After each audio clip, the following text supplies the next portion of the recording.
RHJ pinabilib sa practice ang TNT. Paldo pa rin si Kyler Kelly kahit papalitan. Tara kwentuhan. RHJ is back na nga sa Pinas mga idol para suportahan ng TNT at gabayan nitong 7-3 na si Bolbol. Present siya sa practice ng katropa at pinabilib ang TNT sa kanyang shooting sa practice. Sunod-sunod na pasok kahit may injury pa yan at kahit jet lag pa kakarating sa bansa mga idol.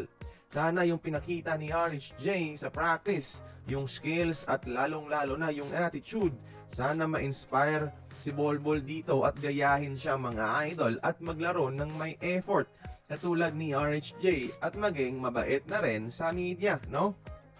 Samantala, pinalitan na nga ng Converge itong si Kyler Kelly dahil sa malimit na offensive production at maglalaro na sa linggo ang bago nilang import na si Donovan Smith mga idol.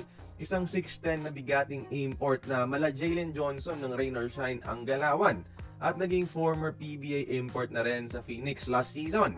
Pero kahit pinalitan nitong si Kyler Kelly, paldo pa rin ito mga idol.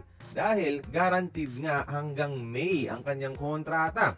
Nasa $60,000 reportedly o sobra 3 million pesos per month ang sahod niya sa Converge. At kahit hindi na siya maglaro, patuloy pa rin ang pagpasok ng kanyang sahod hanggang Mayo. At take note, may releasing fee pa siya na around 3 million pesos mga idol ha. So, paldong-paldo talaga si Kyler Kelly sa Converge.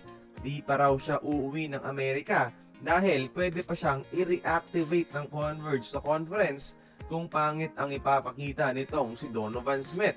Kaya kayo mga idol, tingin nyo ba, import nga ba talaga ang problema sa Converge ngayon?